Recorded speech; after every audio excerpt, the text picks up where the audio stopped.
साढ़े ਜਿਹੜੇ ਇੱਥੇ ਦੇ ਕੈਂਡੀਡੇਟ ਹਨ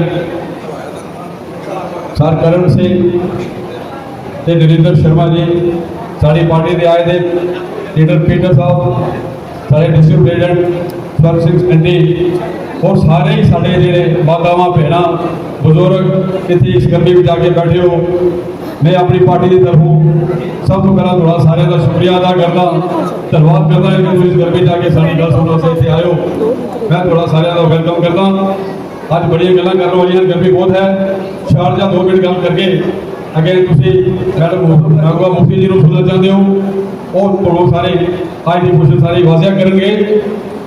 आज तो असीं सिर्फ इतनी गल करना चाहते हैं कि आज 10 साल के बाद थोड़ी स्टेट के भी इलैक्शन होने जा रही है, जेडे कि इस सरकार ने मौजूदा सरकार ने ये स्टेट अपने को कैप्चर करके रखी हुई सी और 5 अगस्त 2019 को इन्होंने जोड़ा साढ़े स्टेट के 370 और 35 ए बहुत अधिकार सन वो साढ़े को छीन ले और जेडे कि महाराजा हरि सिंह ने महाराजा हरि सिंह जी ने जोड़ा कि बहुत पुराना 47 तो कुछ 100 साल पहले इस वक्त उन्होंने दिता सी कि जोड़ा कि पंजाब जो दूसरे लोग आके इतने जवाब लै जाते हैं और बड़े लोग बेरोजगार होते हैं। ये बड़ी बड़ी हिस्ट्री है, लेकिन इस मौजूदा सरकार ने इस वक्त 5 अगस्त 2019 एप्लीकेशन करके स्टेट फोर्स तबाह कर दी थी और बड़े बड़े सवाई बाग दसे कि असं थोड़ा ये कम करेंगे लवेंगे सवाई बाग दस के, लेकिन उसके बावजूद की किया इन्होंने बेरोजगारी की थी,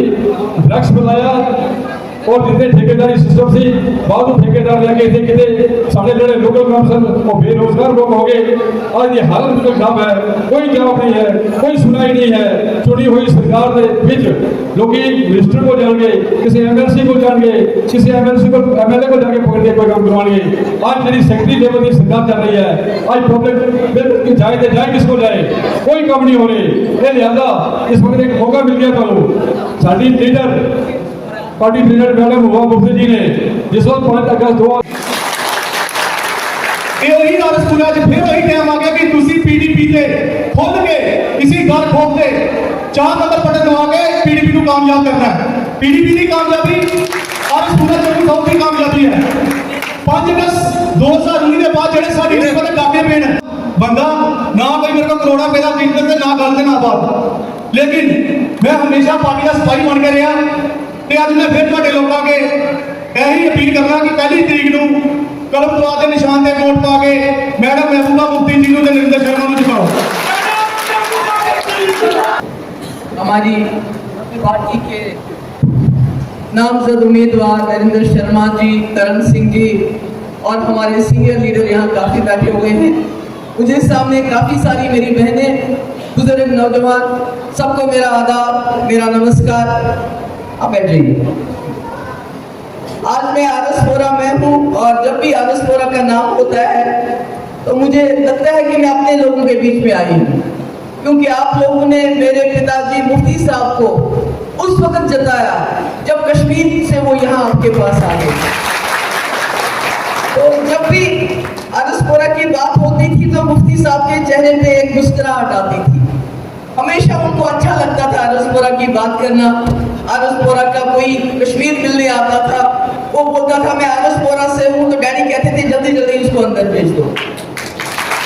तो आपके साथ एक रिश्ता है, आप जानते हैं पिछले 6 साल से जम्मू कश्मीर में और दिल्ली में एक ही सरकार है। दिल्ली में बीजेपी सरकार, जम्मू कश्मीर में भी बीजेपी की सरकार है, क्योंकि लेफ्टिनेंट गवर्नर भी इन्हीं का है, सरकार भी इन्हीं के हैं, अफसर भी इन्हीं के हैं। जम्मू का कोई अफसर नहीं है चीफ सेक्रेटरी, जम्मू का कोई अफसर नहीं है DG। तो सब अफसर हो, LG हो, सब बीजेपी के बाहर से लाए हुए हैं और इसलिए हमारी समस्याएं ज्यादा हो गई हैं। ये मेरी बहनें ये समझती होंगी, जब घर में बच्चे बेरोजगार होते हैं तो कितनी दिक्कत होती है। उनके पास काम करने के लिए कुछ नहीं होता है, नतीजा ये होता है वो नशा करना शुरू करते हैं, शराब पीना शुरू करते हैं। दूसरी तरफ से बिजली देखिए, पूरे मुल्क में बीजेपी लोगों को मुफ्त बिजली देती है, मगर जम्मू कश्मीर हम बिजली पैदा करते हैं और पूरे देश को बिजली देते हैं, मगर हमारे यहाँ स्मार्ट मीटर लगा के बिजली की फीस बढ़ा के बहुत दिक्कत है। मतलब एक गरीब आदमी 1000 रुपए बिजली फीस नहीं दे सकता, क्या करेगा वो? पहले कहते थे दाल रोटी खाते हैं, आज दाल भी इतनी महंगी हो गई है कि दाल खाना भी मुश्किल हो गया है। जो गैस सिलेंडर एक वक्त में 450 रुपए का था, आज वो 1000 रुपए से भी ऊपर चला गया है। पानी के ऊपर टैक्स, मुफ्ती साहब ने पानी यहाँ के रेत बादल निकालते थे, अब उसका भी ठेका बाहर के लोगों को देता है। गुजरात में शराब पीना बंद है, मगर जम्मू कश्मीर में, खासकर जम्मू में शराब की इतनी दुकानें हैं जिसका कोई हिसाब नहीं है। और शराब के लाइसेंस बाहर के लोगों के पास, पैसा वो कमाते हैं और पिलाते हैं हम लोगों को। इसलिए मुझे मालूम है कि जो बहनें हैं, घर में थोड़ा सा पैसा होता है, पति हो, भाई हो, बेटा हो, वो पैसे ले जाके शराब की बोतल शाम में उड़ा देता है, तो क्या हाल है? बेरोजगारी जम्मू कश्मीर में सबसे ज्यादा है, और अगर नौकरी मिलती भी है तो बाहर के बंदे को मिलती है। ऑटो भी बाहर के लोग चलाते हैं। पहले हमारे जम्मू कश्मीर में क्राइम नहीं होता था, यानी अपराध बहुत कम होता था। आज बाहर से लोग जो आते हैं अपराध करके ट्रेन में वापस चले जाते हैं, कुछ नहीं होता, ऐसी मुसीबत है। आप लोगों को सोचना है इस मुश्किल से कैसे निकले। कहते हैं विकल्प, आपको समझ नहीं आएगी, मैं आपको समझाना चाहती हूँ। अगर गाँव में 1 या 2 दुकानें हो, आपको सौदा उन्हीं से लेना है कि नहीं लेना है? अगर वो महंगा भेजेंगे आपको जाना है उस दुकान के पास, अगर वो खराब भेजेंगे आपको जाना है। मगर अगर गांव में नई दुकान खुलती है, अगर नई दुकान खुलती है जो सस्ता सौदा देती हो, साफ चीज देती हो, अच्छी चीज देती हो, तो आपका फर्ज बनता है उस दुकानदार के पास जाना। अगर पुराने डॉक्टर से बीमारी दूर नहीं होती है तो डॉक्टर बदलना चाहिए नहीं बदलना चाहिए? बदलना चाहिए, चाहे वो छोटा ही क्यों ना हो, लंबी बड़ी पगड़ी वाला नहीं है ये, कोई बड़ा आदमी नहीं है ये, आपका अपना बच्चा है, यहाँ का रहने वाला है, आपके यहाँ का आदमी है, लड़का है, बेटा है, भाई है आपका। मैं कहती हूँ ये सबसे बहादुर है मेरे लोग। मुफ्ती साहब ने विकल्प दिया, 50 साल मुफ्ती साहब कोशिश करते रहे जम्मू कश्मीर में विकल्प होना चाहिए, ताकि जब लोग एक जमात से तंग आ जाएं तो उनके पास दूसरी जमात होनी चाहिए। बड़ी कोशिश की कांग्रेस को विकल्प बनाने की, मगर जब कांग्रेस विकल्प के सामने आया, फारूक साहब ने जप्पी डाल दी राजीव गांधी जी को, और वो जो विकल्प था कांग्रेस, उसको नेशनल कॉन्फ्रेंस की जेब में डाल दिया। तो फिर मुफ्ती साहब को पीडीपी बनानी पड़ी।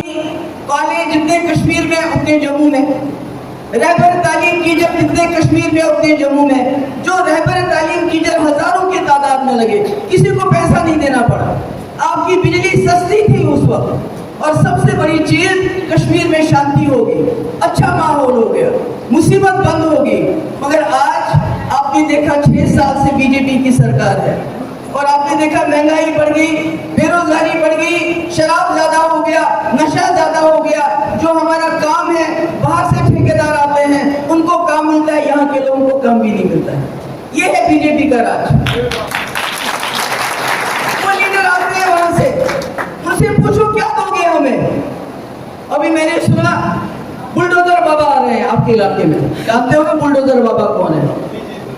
वो सिर्फ बुलडोजर चलाना जानते हैं, मगर श्री राम ने अयोध्या में इनका ऐसा बुलडोजर चलाया कि अयोध्या की सीट ही हार गई।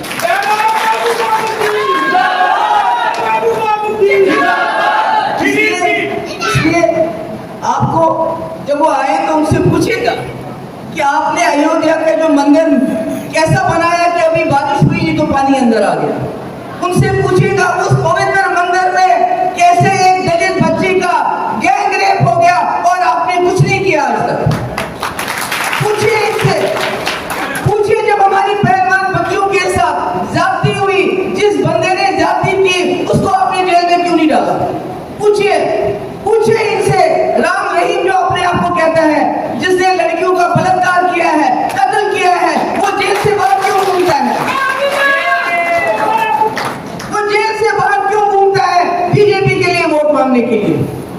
सोचिए, हम सब एक है, हिंदू मुसलमान सिख, हमको इकट्ठे रहना है। बुलडोजर बाबा आएंगे, हिंदू मुस्लिम करके भाग जाएंगे, मगर हम सबको इकट्ठा रहना है। हमको वही पानी चाहिए, वही बिजली चाहिए, वही रोजगार चाहिए, जो सबको हमने मिल बांट के खाना है, मिल बांट के इस्तेमाल करना है।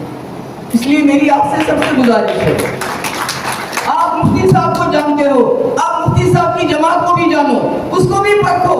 इस जवान को वोट देके यहाँ पर और करम सिंह जी को दूसरी जगह वोट देके इनको कामयाब करो। और एक बात बतानी है मैंने आपको, जम्मू कश्मीर में बीजेपी की सरकार नहीं बनेगी।